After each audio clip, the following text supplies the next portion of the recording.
Hi everyone, welcome back to my channel and classes for मैं उम्मीद करता हूँ आप लोगों की पढ़ाई बहुत ही लाजवाब चल रही होगी, क्योंकि यूपी बोर्ड एग्जाम आपके 22 फरवरी 2024 से स्टार्ट हैं। तो आज हम आपके लिए लेकर आए हैं 2024 हिंदी का वायरल मॉडल पेपर। यही आपके बोर्ड एग्जाम में देखने को मिलेगा। पूरा का पूरा 100% फुल सोल्यूशन के साथ मैं आपको कराने वाला हूँ। पूरा का पूरा हल मैं आपको कराऊँगा। ये आपके लिए मोस्ट इम्पोर्टेंट मॉडल पेपर है। आप इसको अच्छे से तैयार करके जाना, ठीक है। कोड आप याद रखना 801 AD। यही आपके बोर्ड एग्जाम 2024 22 फरवरी को आने वाला है, ठीक है। तो आप लोग वीडियो को अंत तक जरूर देख लेना। मुद्रित प्रश्नों की संख्या होगी आपकी 12। अनुक्रमांक यहाँ पे अपना डाल देना, यहाँ अपना नाम डाल देना और 901 ये इसका कोड होता है। याद रखना आप लोग। समय मिलेगा आपको 3 घंटे 15 मिनट का। पूरा पूर्णांक आपको 70 नंबर का मिलेगा, ठीक है। सामान्य निर्देश आप लोग अच्छे से पढ़ लेना। प्रारंभ के जो 15 मिनट हैं परीक्षार्थियों को प्रश्न पत्र पढ़ने के लिए निर्धारित है। निर्देश सभी प्रश्न क्या है आपके लिए अनिवार्य हैं। ये इस प्रश्न पत्र के 2 खंड, खंड आ खंड बा हैं। खंड आ में 1 अंक के 20 बहुविकल्पीय प्रश्न हैं, जिनके उत्तर आपको यौमार उत्तरक पत्रक पर देने हैं। इन सभी को आप लोग अच्छे से पढ़ लेना, ठीक है।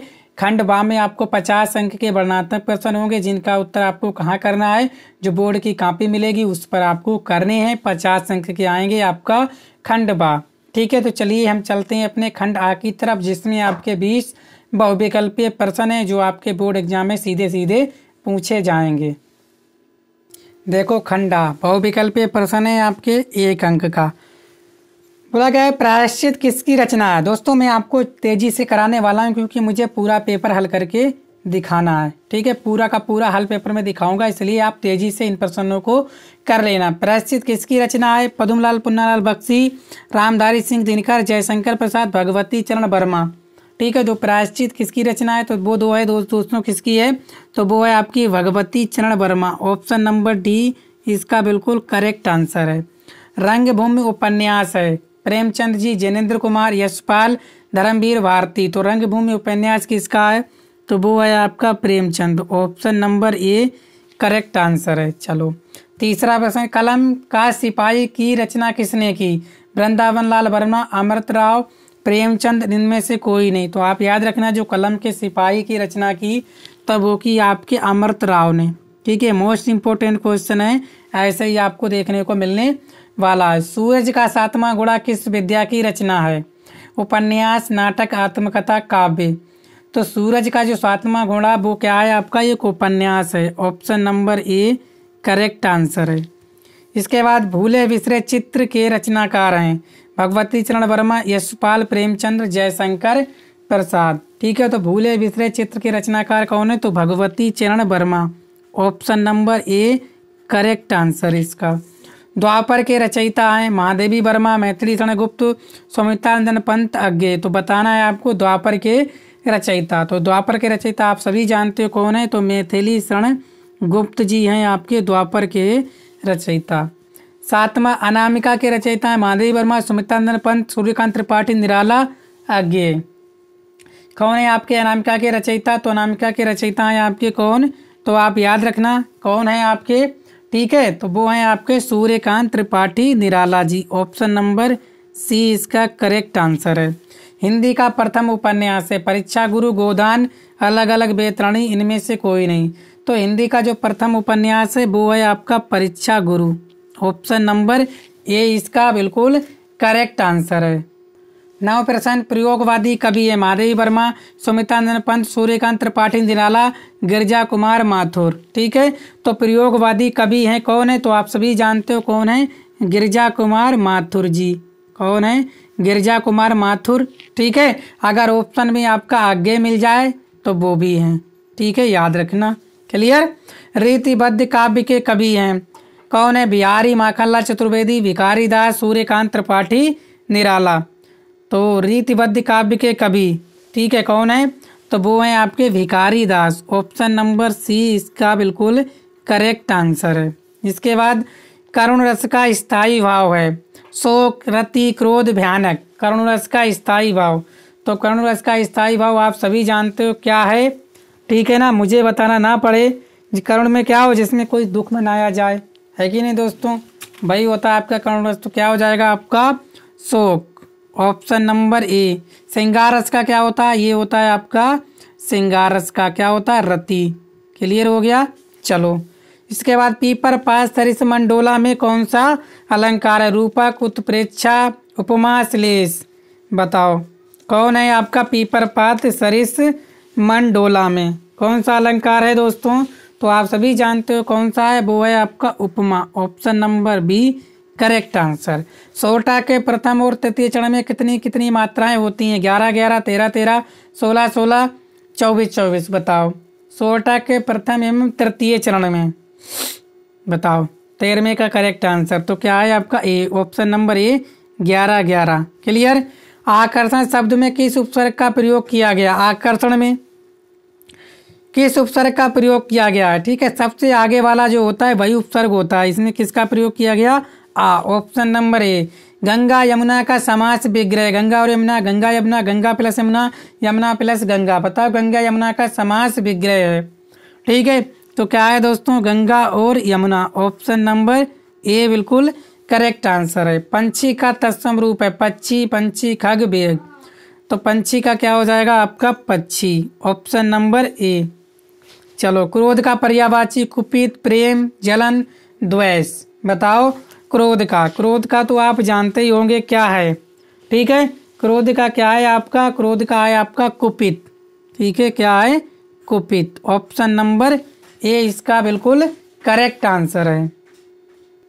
18वां उसमत की विभक्ति एवं वचन, षष्ठी बहुवचन, सप्तमी द्विवचन, पंचमी बहुवचन, चतुर्थी एक वचन। उसमत की विभक्ति एवं वचन बताइए।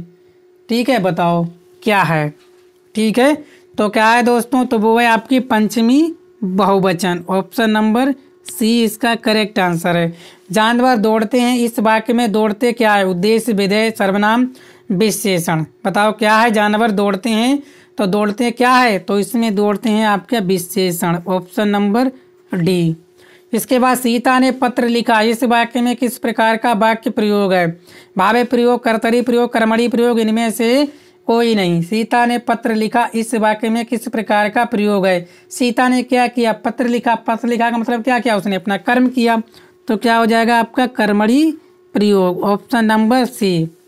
खंड बा है, अब वर्णनात्मक प्रश्न है। ये पहले आपका जो प्रश्न है, क्या बोला गया, निम्नलिखित के गद्यांशों में से किसी एक गद्यांश पर आधारित प्रश्नों के उत्तर दीजिए। तो ये आपका गद्यांश है।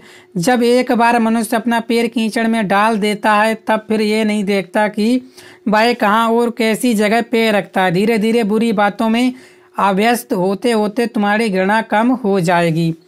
पीछे तुम्हें उनसे चिढ़ना मालूम होगी, क्योंकि तुम सोचने लगोगे कि चिढ़ने की बात ही क्या है। तुम्हारा विवेक कुंठित हो जाएगा, तुम्हें भले बुरे की पहचान न रह जाएगी। अंत में होते होते तुम्हारी बुराई के भक्त बन जाओगे, तुम भी क्या होगे, बुराई के भक्त बन जाओगे। अतः हृदय को उज्जवल और निष्कलंक रखने का सबसे अच्छा उपाय यही है कि बुरी संगत की छूट से बचो। तो आप ध्यान से देखोगे, उपयुक्त गद्यांश का आपको संदर्भ लिखना है, और ये भी आपका 2 अंक का है। गद्यांश के रेखांकित अंश की व्याख्या 2 नंबर की है। मनुष्य में भले बुरे की पहचान करने की शक्ति कब आती है, ये भी 2 नंबर का। टोटल कितने हो जाएंगे आपके, 6 अंक के। ठीक है, तो चलो मैं इसका आपको उत्तर करके बताता हूँ। उत्तर क्या है, ए। प्रस्तुत गद्यांश हमारे पाठ्य पुस्तक गद्य खंड के मित्रता नामक पाठ से लिया गया। ये पूरा किससे लिया गया है, आपका मित्रता पाठ से लिया गया है पूरा का पूरा। ठीक है, इसके लेखक कौन है, आचार्य रामचंद्र शुक्ल जी हैं। याद रखना, मित्रता पाठ के लेखक कौन है, आचार्य रामचंद्र शुक्ल जी हैं। अब आपको क्या बताना है, रेखांकित अंश की व्याख्या। ठीक है, रेखांकित अंश की व्याख्या आपको करनी है। ये रेखांकित दिख रही है, ये वाला। तो क्या है, जब मनुष्य किसी बुराई की ओर कदम बढ़ा देता है और वह उस बुराई को एक बार अपना मान लेता है, तो वह फिर ये सोचना छोड़ देता है कि वह जिस बुराई की ओर बढ़ रहा है उससे उसके चरित्र पर कितना बड़ा कलंक लग सकता है। इससे उसकी सामाजिक प्रतिष्ठा और चरित्र का कितना पतन हो सकता है। धीरे धीरे व्यक्ति बुराइयों का आदी हो जाता है। इस प्रकार बुराई के प्रति व्यक्ति के मन में स्थित घृणा कम हो जाती है। इसलिए स्वयं बुराई को बचाए रखने और हृदय को पवित्र और निष्कल बनाए रखने का एकमात्र उपाय यही है कि व्यक्ति को बुरी संगत से बचना चाहिए। ठीक है दोस्तों, इसके बाद आपका तीसरा क्या है, मनुष्य में भले बुरे की पहचान करने की शक्ति कब आती है? तो विवेक उत्पन्न होने पर मनुष्य में भले बुरे की पहचान करने की शक्ति आती है। अथवा में आप ये कर सकते थे क्या, हिंदी में प्रगतिशील साहित्य का निर्माण हो रहा है, उसके निर्माता ये समझ रहे हैं कि उनके साहित्य में भविष्य का गौरव निहित है, पर कुछ ही समय के बाद उनका ये साहित्य भी अतीत का स्मारक हो जाएगा और आज जो तरुण है वही वृद्ध होकर अतीत के गौरव का स्वप्न देखेंगे। उनके स्थान में तरुणों का फिर दूसरा दल आ जाएगा जो भविष्य का स्वप्न देखेगा। दोनों के ही स्वप्न सुखद होते हैं क्योंकि दूर के ढोल सुहावने होते हैं। अथवा में आप ये कर सकते हो, ठीक है। क्या क्या उपयुक्त गद्यांश का संदर्भ लिखना था, गद्यांश की रेखांकित अंश की व्याख्या करनी थी, अतीत का स्मारक हो जाएगा, तात्पर्य क्या है, ठीक है। मैं आपको बता दूं ये पाठ है, क्या लिखूं। लेखक हैं आपके पद्मलाल पुन्नालाल जी बख्शी। मैंने आपको पहला वाला करके दिखा दिया है, अथवा वाला आप कोशिश कर लेना, ठीक है। ये इन दोनों में से कोई ना कोई आपके आज ही जाएगा, तो अब जो आपको अच्छा लगे उनमें से अच्छे से आप लोग तैयार कर लीजिए। यही आपको 22 फरवरी 2024 को देखने को मिलने वाला है। दूसरा, निम्नलिखित में से किसी एक पदांश पर आधारित प्रश्नों के उत्तर दीजिए। यह भी आपके 6 अंक के पूछे जाएंगे। क्या है, निर्गुण कौन देश को वासी, मधुकर कह समझाई, सौदे बुचित साचना हंसी, ठीक है। तो को है जनक, कौन है जननी, कौन नारी को दासी, कैसो बार भेष है कैसो, क्यों रस में अभिलाषी, पावेगी पुण्य कियो आपने जोरो करेगी करोगो घासी, सुनत मोन हावे रहो बाबरो सूर सबे मतनासी। उपयुक्त पदांश का संदर्भ लिखना है, उपयुक्त पदांश की व्याख्या करनी है। निम्न की पंक्तियों में गोपियां किससे प्रसन्न कर रही हैं, ठीक है। ये 3 प्रश्न है आपके 2-2 अंक के, पूरे 6 अंक के। चलो उत्तर देखो क्या है। प्रस्तुत पद सूर्यदास द्वारा रचित सूर्य सागर से लिया गया है।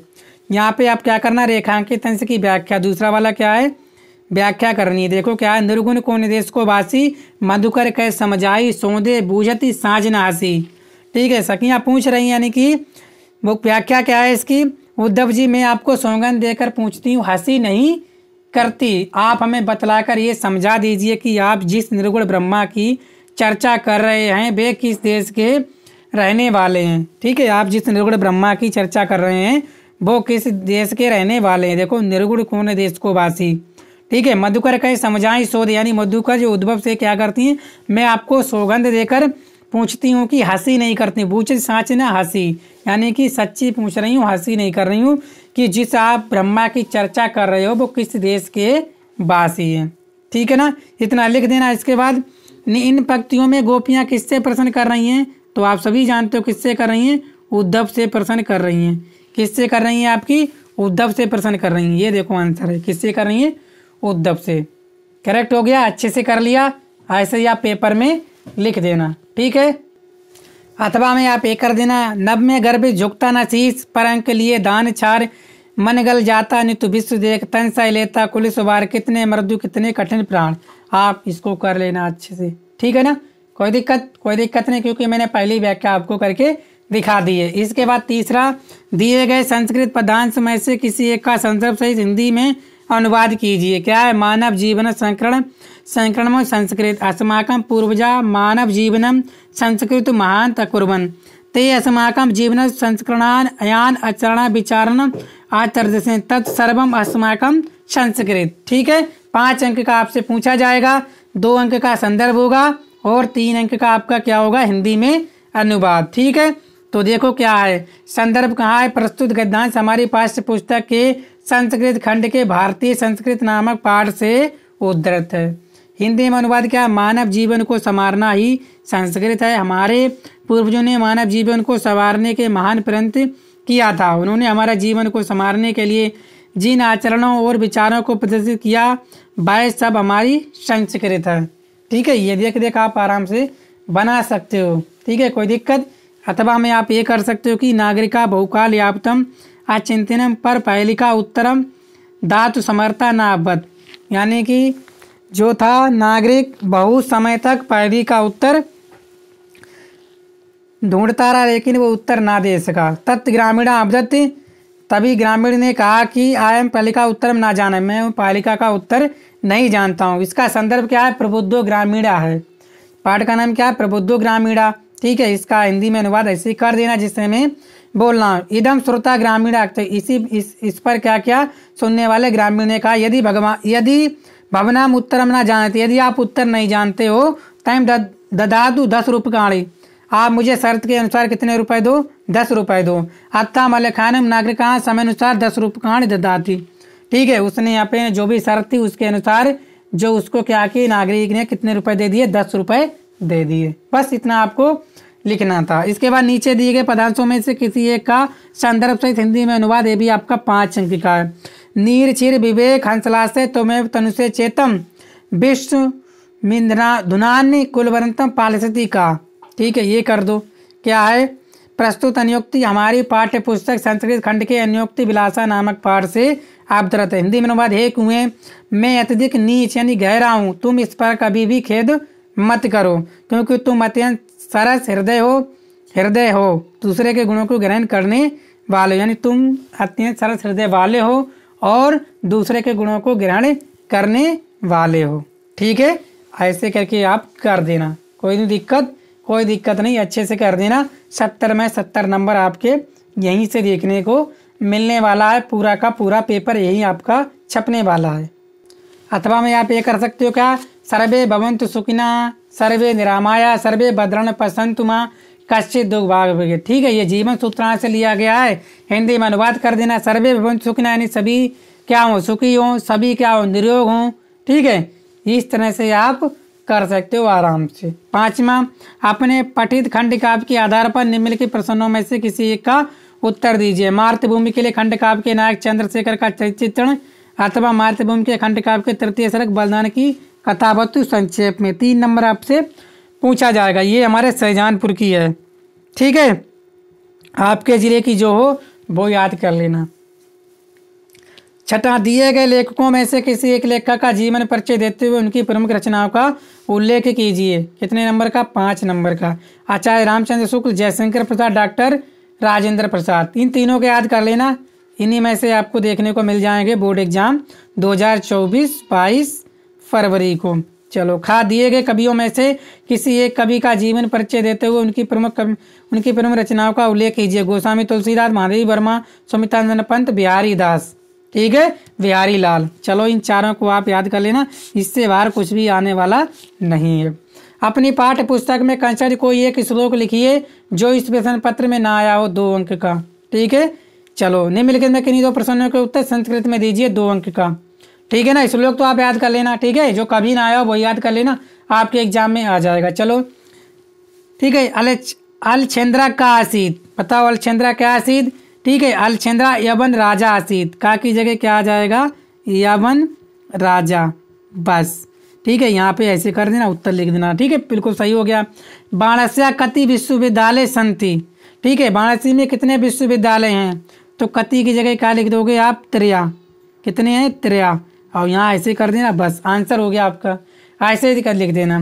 भारतीय संस्कृत की दर्शी अस्ति। ठीक है, भारतीय संस्कृत की दर्शी अस्ति, तो किदर्शी की जगह क्या आ जाएगा, सदा गतिशीला, सदा गतिशीला। ठीक है, सदा क्या हो जाएगा, गतिशीला। बस ठीक है, यहाँ ऐसे कर देना, उत्तर हो गया आपका। ठीक है, गिरे संता मित्रम किम अस्ति। ठीक है, मित्रम किम अस्ति मतलब क्या आ जाएगा, भाया। बस अस्ति क्या कर देना, पूरा क्लियर हो गया। कोई दिक्कत, यही सब उत्तर आपको दिए रखे हैं, PDF भी आप इसकी ले लेना, कोई दिक्कत नहीं है। चलो, निम्नलिखित में किसी एक विषय पर निबंध लिखना। देश प्रेम, प्रदूषण की समस्या, भ्रष्टाचार की समस्या, विज्ञान और मानव जीवन। ठीक है, ये चारों आप तैयार कर लेना, इससे बाहर आपको बोर्ड एग्जाम में एक भी प्रश्न देखने को नहीं मिलेगा।